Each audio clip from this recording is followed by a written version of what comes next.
আসসালামু আলাইকুম। Hello everyone, welcome to Maisha's daily blog.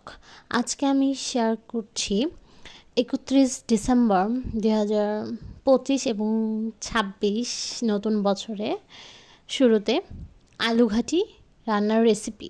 এই আলুঘাটিটি বগুড়ার অনেক বিখ্যাত আমাদের অঞ্চলে। এই আলুঘাটি হচ্ছে গরুর মাংসের আলুঘাটি। এখানে প্রায় 10 কেজির মতো গরুর মাংস নেওয়া হয়েছে। তার পরিমাণ অনুযায়ী পেঁয়াজ কুচি প্রায় অনেকখানি দেওয়া হয়েছে। এগুলোর পরিমাণ আমি অত ভালোভাবে বলতে পারছি না, তো যে যে উপকরণগুলো লেগেছে সেই উপকরণগুলো আমি বলে দিচ্ছি। তারপরে এখানে আদা রসুন বাটা, প্রথমে দেওয়া হলো আদা বাটা, তারপরে রসুন বাটা, তারপরে জিরা বাটা। সব কিছুই খুব ভালো মতো পরিমাণ অনুযায়ী দেওয়া হয়েছে, যেহেতু এখানে অনেকগুলো মাংসের আয়োজন এবং সাথে অনেক আলু প্রায় লাগবে। আলুঘাটিটা যেন খুব ভালো মতো হয় এবং মাংসের প্রসেসিং চলতেছে এখন প্রথম পর্যায়ে। তো এখানে আদা রসুন বাটা, জিরা বাটা এবং পেঁয়াজ কুচি মাংসের মধ্যে দিয়ে দেওয়ার পরে এরপর এখানে একদম গাছ থেকে নেওয়া তাজা বা ফ্রেশ যেটাকে বলে তেজপাতা, সবুজ তেজপাতাটি এখন দিয়ে দেওয়া হবে। এগুলো রান্না সব আমাদের বাসার বড়রা রান্না বান্না করছে, আমরা শুধু একটু ভিডিওটা নিয়েছিলাম। তো এখানে তেজপাতা পরিমাণ মতো দেওয়ার পরে এখানে 10-12টার মতো তেজপাতা দেওয়া হয়েছে যেন মাংসের ফ্লেভারটা অনেক সুন্দর আসে। তারপরে এখানে আগে থেকে কাঁচা মরিচ ভেজে সেটাকে বেটে রাখা ছিল। আমরা যেহেতু ঝালটা অনেক বেশি পরিমাণে খাই এবং অনেক বেশি পছন্দ করি, সেজন্য প্রায় 2 থেকে 3 চামচ বড় চামচ দিয়ে দেওয়া হয়েছে। তারপর আবারও এখানে শুকনা মরিচ গুঁড়া, যেটা আর কি দোকানে বা সব জায়গায় পাওয়া যায়, এই শুকনা মরিচ গুঁড়া দেওয়া হয়েছে পরিমাণ মতো, প্রায় বেশ খানিক দেওয়া হয়েছে, যেহেতু এখানে অনেকগুলো মাংস এবং ঝালটা যেন খুব ভালো মতো হয়, ঝাল লবণ, এই জন্য অনেকগুলো ঝাল দেওয়া হয়েছে, যেহেতু আমরা ঝাল খেতে অনেক বেশি পছন্দ করি। তারপরে পরিমাণ মতো হলুদ গুঁড়া এবং ধনিয়ে জিরে একটা গুঁড়া, যেটা ভেজে গুঁড়া করা হয়েছিল, সেই গুঁড়াটি দেওয়া হয়েছে। তারপরে এখানে মশলা দেওয়া হচ্ছে দারচিনি, সাদা এলাচ, কালো এলাচ। প্রথমে এখানে দারচিনিটাই দেওয়া হলো, পরে এরপর সাদা এলাচ, কালো এলাচগুলো দিবে। পরিমাণ বুঝে সব দেওয়া হচ্ছে। এই রান্নাটি আমাদের বাসায় সবাই মিলে করা হয়েছে আয়োজনটি, তো ইনশাল্লাহ ভালো হবে এবং ভালো হয়েছিল। তারপরে এখানে লং, গোলমরিচ এগুলো দেওয়া হচ্ছে যাতে মাংসের ফ্লেভারটা আরও এনহ্যান্স করে। তারপরে এখানে দিয়ে দেওয়া হচ্ছে হলো এখন সম্ভবত গোলমরিচটাই দিচ্ছে। গোলমরিচ দেওয়ার পরে তারপরে এই মাংসের ভেতর এখন পরিমাণটা সব দেখে শুনে বুঝে ঠিকঠাক আছে কি না এগুলোও দেখতেছে।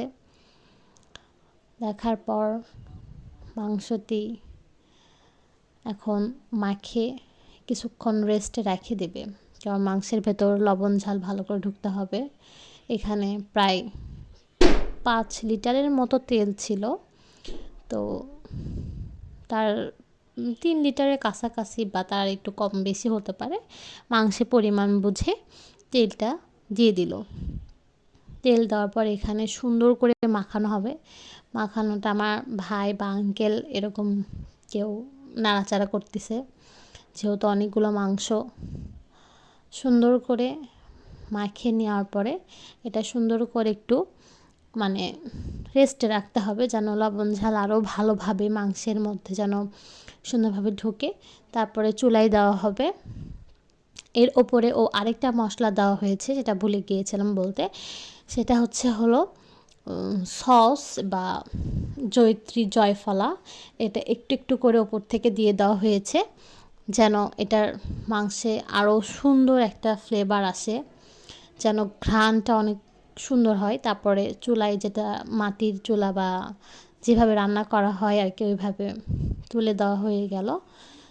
চুলায় দেওয়ার পরে তারপরে এখন নাড়াচাড়ার পালা, মাংসটা সুন্দরভাবে কষানোর পালা। তো ঝালটা চেক করে দেখলো যে আর একটু ঝালের প্রয়োজন, তো এই কাঁচামরিচ বাটাটা দিয়ে দিল। ধোয়ার কারণে দেখা যাচ্ছে না, এখানে লবণও অ্যাড করেছিল, সেই ভিডিওটা হয়তো বা স্কিপ হয়ে গেছে। তো লবণ দিয়ে দেওয়া হলো। দিয়ে দেওয়ার পর এটা সুন্দরভাবে নাড়াচাড়া করে মাংসটাকে বারবার কষায় নেওয়া লাগবে, সুন্দর করে যেন মাংসটা খুব সুন্দরভাবে সিদ্ধ হয়ে আসে। তারপরে মাংসটি সিদ্ধ হয়ে গেলে তারপরে এই আলু ঘাটির মাংসটা আলাদাভাবে নামে রাখা হবে। তারপরে আলু ঘাটির জন্য আলুর যে প্রসেসিং সেইটা শুরু হয়ে যাবে। তো প্রায় এখানে 8 কেজি কি তার বেশি মনে হয়, আমার পরিমাণটা মনে নাই। এর মধ্যে আমি আবার চা খাচ্ছিলাম, সেটার একটু ক্লিপ নেওয়া হয়েছে। তো এখানে মাংস রান্না আলহামদুলিল্লাহ কমপ্লিট। তারপরে এটা দেখানো শেষে আলু ঘাটির প্রসেসিং শুরু হবে। এই যে ওখানে আশেপাশে মশলা টশলা যত যা লাগে সেগুলো রেখে দেওয়া হয়েছিল। ওই যে আলুর সিদ্ধ করে একটা বাটি বড় বলে রাখা হয়েছিল। মাংস রান্না পুরোপুরি কমপ্লিট, এখন নেমে রাখবে, নেমে একটু সাইডে রেখে দিবে। তারপর আলুর প্রসেসিং শুরু হয়ে গেলে ওটার ভিডিও তারপর দেখা যাবে কি হচ্ছে ওখানে।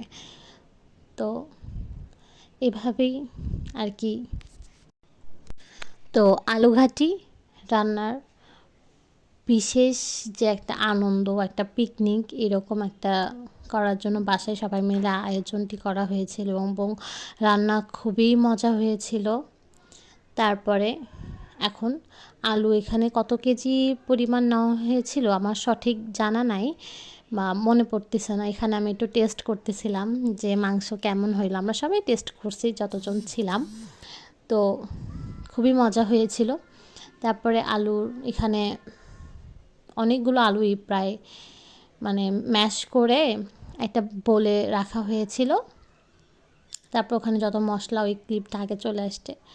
তারপরে এখানে আমার ভাই আলু ম্যাশ করে এর মধ্যে যেরকম মাংসের মধ্যে মশলা দেওয়া হয়েছে সেম প্রসেসিংয়েই জিরা, ধনিয়া গুঁড়া, হলুদ গুঁড়া, মরিচ গুঁড়া, আবারও এখানে অনেক পরিমাণের কাঁচা মরিচ বাটা দেওয়া হচ্ছে, লবণ, তারপরে আদা রসুন বাটা, তারপরে জিরা বাটা, এখানে সব ময় মশলা আবারও নতুন করে দেওয়া হচ্ছে, আবারও তেজপাতা 7-8টার মতো দেওয়া হইলো, গাছের সবুজ তেজপাতা, পুরোপুরি সেন্ট এবং ফ্লেভারটাই একদম অন্যরকম।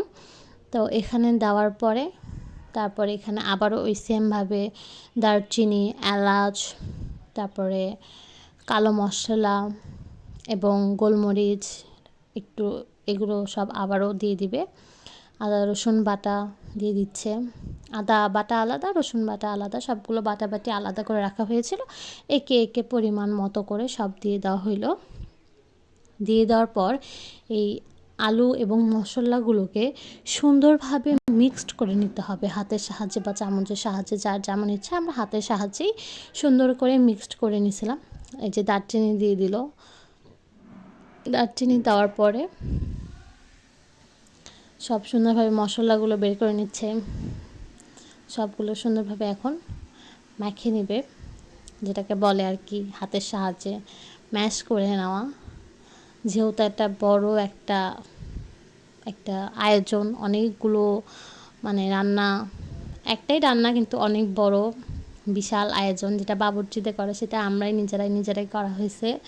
আমার ফ্যামিলি বড় মুরব্বীরা তারা করছে, বড়রা আর কি। তো আলহামদুলিল্লাহ রান্নাবান্না অনেক ভালো হয়েছিল। তারপরে এখানে দিয়ে দিল গোলমরিচ এবং লং, দিয়ে দেওয়ার পরে এখন হাতের সাহায্যে সুন্দর করে ম্যাশ করবে। সাদা এলাচ, কালো এলাচ সব দিয়ে দিচ্ছে মশলা। তো সব মশলা দেওয়া কমপ্লিট আল্লাহর রহমতে। এখন এটাকে সুন্দরভাবে মিক্সড করবে, যেটাকে বলে ম্যাশ। সুন্দর করে ম্যাশ করে এখানে ম্যাশটা ভালোভাবে হওয়ার জন্য একটু সামান্য পানি দিয়ে দিবে, যেন জিনিসটা আর একটু ভালো হয়ে থাকে এবং এটা তেলানি দিতে মানে খুব সহজে যেন হয়। তো এখানে সুন্দরভাবে ম্যাশ করা হচ্ছে হালকা করে, যেহেতু অনেকগুলো মরিচ হাতেও ঝাল লাগতে পারে। চামচ দিয়ে ম্যাশ করার স্বাদ একরকম এবং হাতের একটা ম্যাশ করার স্বাদ অন্যরকম। আমার ভাই এখানে সুন্দর করে